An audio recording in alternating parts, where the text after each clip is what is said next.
तो ये है चैप्टर 10 सर्कल्स क्लास 10 और ये है थ्योरम 10.2। स्टेटमेंट रीड करते हैं। The length of tangents drawn from an external point to a circle are equal.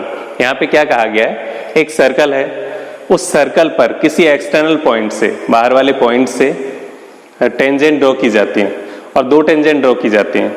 अगर एक ही पॉइंट से दो टेंजेंट हम ड्रॉ करते हैं सर्कल पर, तो दोनों का जो लेंथ है वो इक्वल होगा, ये हमें प्रूव करना है। तो उसके लिए क्या करेंगे हम, सबसे पहले हम देखते हैं फिगर कैसे बनेगा। तो फिगर में यहाँ पर दिखा देता हूँ।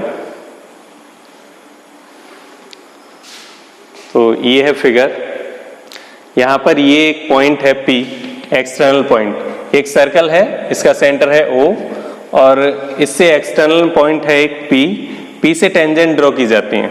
एक Q टेंजेंट ड्रॉ की जा रही है और एक R पर, एक Q पॉइंट पर और एक R पॉइंट पर। तो PQ एंड PR ये दोनों जो टेंजेंट है ये हमें इक्वल प्रूव करनी है। तो प्रूव करने के लिए हम देख लेते हैं क्या हमें गिवन है। तो हमें गिवन रहेगा यहाँ पर a circle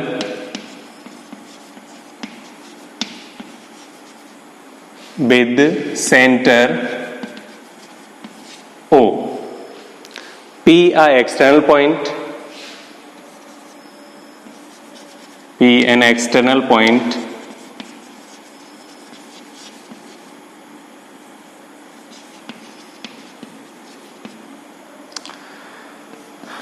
PQ and PR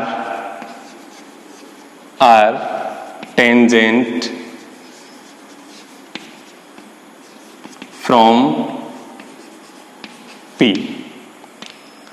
तो हमें सर्कल गिवन है, हमें एक पॉइंट गिवन है P एक्सटर्नल पॉइंट, और उसी पॉइंट P से दो टेंजेंट ड्रॉ होती हैं PQ एंड PR। तो उसके बाद हम देखते हैं प्रूफ क्या होगा, सॉरी प्रूफ क्या करना है हमें। तो हम लिखेंगे to prove PQ equal to PR। हमें ये जो दोनों टेंजेंट हैं, इन दोनों का जो लेंथ है वो इक्वल प्रूव करना है। तो हमने लिखा है यहाँ पर PQ equal to PR। Proof देखते हैं हम इसका। इन ट्रायंगल, यहाँ दो ट्रायंगल बने हुए हैं, अगर आप देखो तो एक ऊपर ट्रायंगल बना हुआ है PQO और नीचे से एक ट्रायंगल बना हुआ है PRO, ये वाला ट्रायंगल। तो हम लिखते हैं in triangle PQO and triangle PRO। तो ये प्रूव करने के लिए हम क्या करते हैं, हम यूज करते हैं कॉन्ग्रुएंसी का।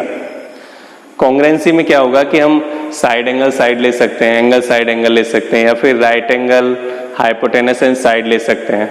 तो किसी भी क्राइटेरियन से, किसी भी एक क्राइटेरियन का यूज करके हमें इन दोनों ट्रायंगल्स को कॉन्ग्रुएंट प्रूव करना है। अगर हम कॉन्ग्रुएंट प्रूव कर पाएंगे तो करेस्पॉन्डिंग पार्ट्स जो होंगे उनके वो भी कैसे होंगे, इक्वल होंगे। उसी बेसिस पर हम सॉल्व कर पाएंगे कि PQ किसके इक्वल हो जाएगा, PR के। तो हमें ट्रायंगल प्रूव करना है PQO PRO के कॉन्ग्रुएंट। कॉन्ग्रुएंट प्रूव करने के लिए हमें तीन टर्म चाहिए, वो कौन कौन सी होगी देख लेते हैं। सबसे पहले हमें दिखाई दे रहा है यहाँ पर ये QO, या फिर O से देख सकते हैं OQ ये और OR ये दोनों कैसे हैं, इक्वल हैं। इक्वल क्यों हैं, क्योंकि ये रेडियस बनी हुई है। तो हम लिखेंगे यहाँ पर OQ इक्वल टू OR और रीजन दिया जाएगा रेडियाई। उसके बाद हमने प्रूव किया थ्योरम 10.1 में कि अगर कोई टेंजेंट है, पॉइंट ऑफ कांटेक्ट के थ्रू वहां पर एक रेडियस बनाई जाती है, तो वो रेडियस टेंजेंट पर परपेंडिकुलर होती है। इसका मतलब ये 90 डिग्री है। इसी तरह से ये बना हुआ है, तो ये भी क्या है, 90 डिग्री है। तो यहां पर लिखा जाएगा angle Q equal to angle R। तो हम लिखते हैं angle Q equal to angle R। यहां पर लिख देंगे हम ईच 90 डिग्री। ईच 90 लिख सकते हो, या फिर क्या लिख सकते हो, radius is perpendicular to the tangent. ये रीजन भी आप दे सकते हो। दोनों का मीनिंग वही है कि वो 90 डिग्री बना हुआ है। उसके बाद हमने एक ये साइड ले ली, ये वाला एंगल ले लिया। अब ये साइड तो हमें प्रूव करनी है, इसको हम नहीं ले सकते। बाकी देखते हैं तो हम एक साइड बचती है हमारे पास PO, जो कि दोनों ट्रायंगल्स की कॉमन साइड है। तो हम लिखेंगे यहां पर PO इक्वल टू PO और इसका रीजन दे देंगे हम कॉमन।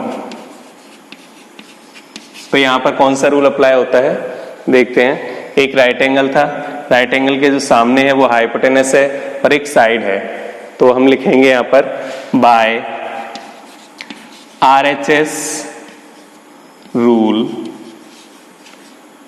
या फिर criterion, by RHS criterion triangle PQO is congruent to triangle PRO। इसमें भी हमें सीक्वेंस का ध्यान रखना है, सीक्वेंस चेंज नहीं होना चाहिए। PQO, तो हम दूसरा ट्रायंगल जब लिखेंगे तो P और उसके बाद Q के इक्वल क्या था R, तो हम लिखेंगे R फिर O आ जाता है, तो PQO is similar congruent to PRO। तो इतना हमने लिख दिया। अगर हमने इतना लिख दिया है तो हम डायरेक्ट लिख सकते हैं PQ इक्वल टू PR और इसका हम रीजन क्या देंगे बाय